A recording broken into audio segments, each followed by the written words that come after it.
Dua masalah yang mengancam rakyat bangsa Indonesia. Kita krisis pangan, krisis beras, dan satu lagi krisis energi.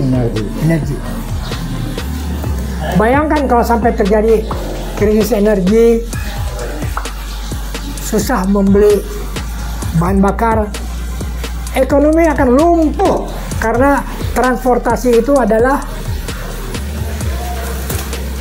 bagian yang sangat penting dalam kegiatan ekonomi. Oke. Ini ada pertanyaan juga ada. Pertamina ini kan salah urus, toh. Ya. Terjadi korupsi di mana-mana, dari hulu sampai hilir. Nah, Prabowo telah melakukan action lah buat memberantas korupsi di Pertamina. Nah, apa mungkin dengan tertangkapnya beberapa, ya ada orang Pertamina, ada di luar Pertamina, itu kira-kira gimana dah pendapat udah? Ada beberapa nama yang kabur, ada beberapa nama yang sudah ketangkap.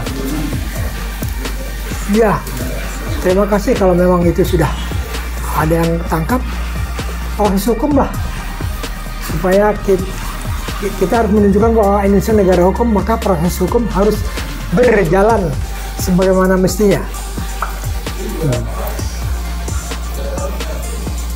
Yakin dengan hukum di Indonesia ini? Ya. Enggak, justru yang harus membuktikan pemerintah. Kalau pemerintah ingin negara ini baik, salah satu elemen adalah penegakan hukum harus berjalan. Tanpa itu sulit. Kalau saya sih dengan penegak hukum yang sekarang ini dah ya, saya nggak yakin. Saya kebetulan fakultas hukum, saya ngerti.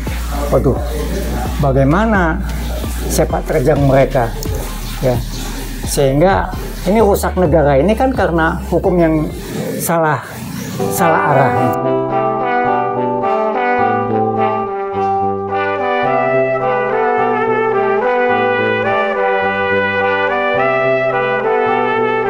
Bismillahirrahmanirrahim. Assalamualaikum warahmatullahi wabarakatuh. Waalaikumsalam warahmatullahi wabarakatuh. Kebetulan ketemu lagi nih bersama kami UI Watch. Di samping saya ada Uda Asril dari UI, kebetulan juga dari Minang. Saya sendiri juga Buyung Ishak dari Fakultas Hukum UI, juga dari Minang. Kami mencoba membahas apa sih yang harus dilakukan oleh menteri-menteri dan juga kebanggaan kita, presiden kita yang telah mengangkat harkat martabat bangsa ini melalui forum internasional. Amin. Ya. Nah, udah. Ini saya mau tanya sama Uda nih, bagaimana tentang Menteri Keuangan kita nih? Menurut Uda, pada saat ini dia relevan atau tidak sebagai seorang menteri? Dengan keberanian dia, dengan cara dia. Kalau ada sebagian orang bilang arogan. Tapi menurut Uda bagaimana? Terima kasih dah, silakan dah. Assalamualaikum warahmatullahi wabarakatuh. Waalaikumsalam warahmatullahi wabarakatuh. Menteri Keuangan itu adalah bendahara negara.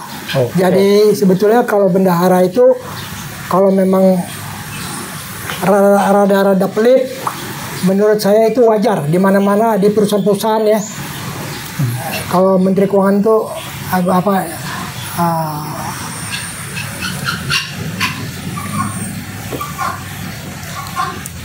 orang keuangan itu mestinya rada-rada pelit, karena duit yang dipertaruhkan di pundaknya itu bukan suatu hal yang kecil, besar nilainya, dan itu duitnya duit rakyat Indonesia.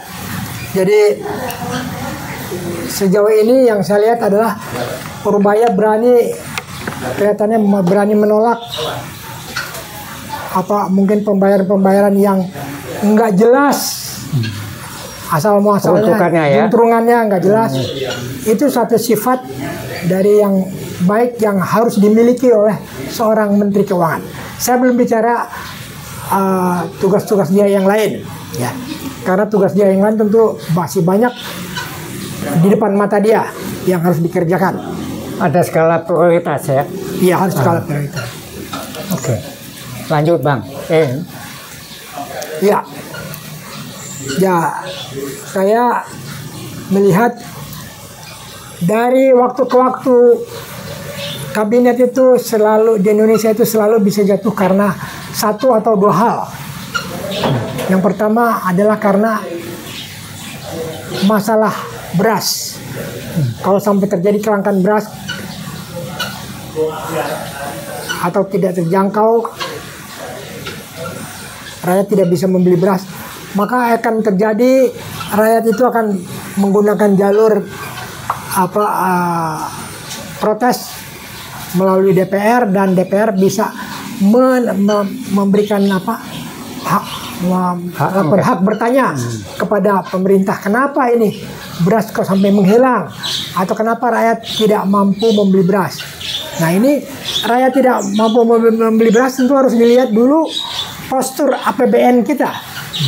Selama ini setelah zaman Jokowi 10 tahun berakhir dengan kehancuran, saya belum melihat kabinet yang setelah Jokowi itu serius menangani masalah ekonomi, khususnya masalah beras dan masalah energi. Masalah energi sangat penting di Indonesia karena Indonesia adalah negara kepulauan yang membutuhkan transportasi baik darat, laut maupun udara. Yang semuanya membutuhkan bensin, membutuhkan bahan bakar. Iya, bahan bakar. Jadi mohon dicatat, Indonesia kalau mau sukses harus bisa mengatasi masalah beras untuk perut rakyat Indonesia dan mengatasi masalah sandang pangan energi supaya rakyat Indonesia bisa bepergian kemana yang dia suka, karena mereka tahu bahwa Indonesia adalah negara yang kaya raya dengan sumber minyak. Tapi kenapa minyak itu terjadi kelangkaan atau mahal harganya? Ini sesuatu yang mesti dipertanyakan, diperbaiki.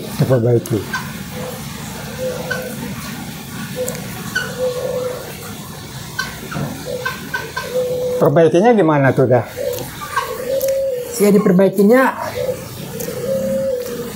pertama kita harus melihat kebutuhan rakyat Indonesia untuk beras 1 tahun itu berapa. Nah, terus berapa juta hektar sawah yang dimiliki oleh bangsa Indonesia ini. Kemudian produksinya per tahun berapa juta kuintal. Katanya 3 bulan yang akan datang Menteri Pertanian targetkan kita tidak impor beras lagi. Gimana tidak? Yakin? Saya belum bisa menjawab itu karena belum pernah selama rezim setelah Jokowi ini belum terjadi krisis beras. Krisis beras ya, belum terjadi. Dan apakah ke depan ini akan terjadi krisis beras? Saya ingin mengatakan bahwa Indonesia adalah belum swasembada beras kecuali waktu tahun 81. Pak Harto, zamannya Pak Harto ya. Jadi ada dua masalah yang mengancam rakyat bangsa Indonesia. Kita krisis pangan, krisis beras, dan satu lagi krisis energi. Bayangkan kalau sampai terjadi krisis energi, susah membeli bahan bakar, ekonomi akan lumpuh karena transportasi itu adalah bagian yang sangat penting dalam kegiatan ekonomi. Ini ada pertanyaan juga ada. Pertamina ini kan salah urus, ya. Terjadi korupsi di mana-mana, dari hulu sampai hilir. Nah, Prabowo telah melakukan action lah buat memberantas korupsi di Pertamina. Nah, apa mungkin dengan tertangkapnya beberapa ya ada orang Pertamina, ada di luar Pertamina. Itu kira-kira gimana dah pendapat udah? Ada beberapa nama yang kabur, ada beberapa nama yang sudah ketangkap. Ya, terima kasih kalau memang itu sudah ada yang tangkap, proses hukum lah. Supaya kita harus menunjukkan bahwa Indonesia negara hukum, maka proses hukum harus berjalan sebagaimana mestinya. Yakin dengan hukum di Indonesia ini? Nah. Enggak, justru yang harus membuktikan pemerintah. Kalau pemerintah ingin negara ini baik, salah satu elemen adalah penegakan hukum harus berjalan. Tanpa itu sulit. Kalau saya sih dengan penegak hukum yang sekarang ini dah ya, saya nggak yakin. Saya kebetulan fakultas hukum, saya ngerti.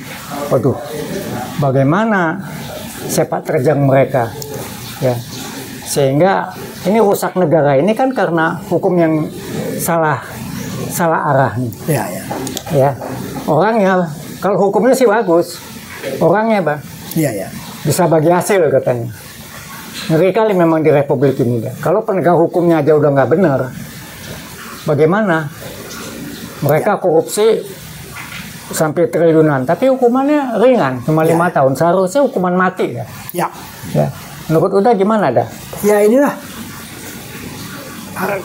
Mungkin kita sama-sama mengerti bahwasanya seorang presiden itu adalah bukan hanya panglima tertinggi TNI, tapi juga dia panglima tertinggi hukum. Hukum. Ya. Setuju. Dia bisa mengganti aparat-aparat hukum yang nggak benar, segera diganti. Ya. Harus diganti memang. Harus. Nah, jadi kita mintalah sama presiden kita, Prabowo, supaya membenahi penegak hukum. Apa ini karena moralnya, apa udah kelamaan miskin, saya nggak tahu dah. Ya, akibat dari kelamaan miskin, capek miskin katanya. Ya, sehingga mereka nggak ada takutnya, nggak ada malunya. Moral pun digadaikan. Padahal kalau mereka on track di jalan yang benar, saya rasa koruptor itu juga takut. Sekarang kan nggak ada. Misalnya dia korupsi 10 triliun. Sampai ke pengadilan bagi 2 aja selesai dah. Kalau perlu setahun dihukum. Makanya terjadi itu di PN Timah kan, kemarin kan. Prabowo marah baru dinaikin lagi itu. Tuh. Apa lagi yang harus kita lakukan buat penegak hukum kita nih dah? Mungkin dari segi ekonomi, kalau dibilang mereka gajinya kan sudah bagus, kalau menurut saya ya. Nah, udah dinaikkan. Nah itu juga kalau nggak cukup, apa kira-kira ada yang mesti dilakukan lagi dah? Apa jaksa hakim itu dan polisinya dibubarin dulu semua, ganti generasi baru, apa bagaimana dah? Saya kira kalau hukumnya sudah dilaksanakan dengan baik, orang akan mikir. Di Indonesia ini kan masih tawar-menawar. Coba hukum dilaksanakan dengan baik lah. Ngeri kali dengar udah bilang tawar-menawar. Hukum bisa ditawar-menawar, ini ngeri kali dah. Jadi nggak jalan dong anunya kita ya. Hukum yang ada itu nggak jalan. Tawar-menawar terus wani piro katanya kan. Nah, itu gimana dah? Mungkin kita ngomong-ngomong begini, kita menghimbau ya Le ya. Makanya sebagai presiden, sebagai panglima tertinggi bidang hukum, dialah yang sebetulnya bisa merubah mau dibagaimanakan Indonesia ini. Kalau mau dibikin benar, sangat bisa. Sangat bisa. Saya juga yakin. Sangat bisa. Sangat bisa. Tergantung kepada Bapak Prabowo. Nah, ada lagi dah yang mau disampaikan kira-kira bidang ekonomi, bidang energi, dan masalah hukum. Ini kan berkaitan. Katanya negara kita makmur nih dah. Makmur gimana nih? Buat siapa makmurnya? Enggak, sudah berapa tahun setelah Jokowi saja 5% tidak pernah naik pertumbuhan ekonomi per tahun 5% dan bahkan kurang, dan sampai sekarang nggak bisa naik. Kalau saja Pak Prabowo itu bisa meningkatkan pertumbuhan ekonomi dengan baik dan memberi kesejahteraan, kemakmuran kepada petani-petani dan nelayan Indonesia, insya Allah Pak Prabowo akan terpilih kembali dengan aklamasi, dengan mudah. Dengan mudah, oke. Ya. Jadi Pak Prabowo tidak usah berpikir bercita-cita Indonesia ingin menjadi negara lumbung pangan dunia. Cukup menjadi lumbung pangan Indonesia aja udah cukup. Cukup. Ya, setuju saya. Ya. Berarti kita kalau lumbung pangan kita cukup, masyarakat kita nggak kelaparan lagi dah ya. Iya, lumbung pangan kita cukup dalam arti berasnya tersedia dan dengan harga yang terjangkau. Supaya harga terjangkau bagaimana? Sekarang ini pendapatan rakyat Indonesia harus ditingkatkan. Oke.